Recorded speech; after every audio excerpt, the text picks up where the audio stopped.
بسم اللہ الرحمن الرحیم۔ السلام علیکم ورحمۃ اللہ وبرکاتہ۔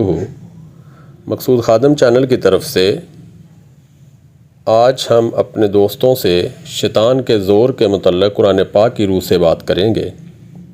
اس سے پہلے اگر ابھی تک آپ نے میرے چینل کو سبسکرائب نہیں کیا تو پلیز سبسکرائب کریں تاکہ میری ہر آنے والی ویڈیو آپ تک بر وقت پہنچ سکے۔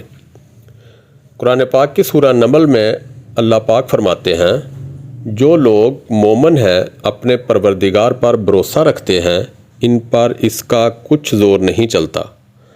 اس کا زور تو ان ہی لوگوں پر چلتا ہے جو اس کو رفیق بناتے ہیں اور اس کے وسوسے کے سبب اللہ کے ساتھ شریک مقرر کرتے ہیں۔ اگر یہ میری ویڈیو آپ کو پسند آئی ہے تو پلیز لائک کریں اور دوستوں سے شیئر کریں۔ السلام علیکم ورحمۃ اللہ۔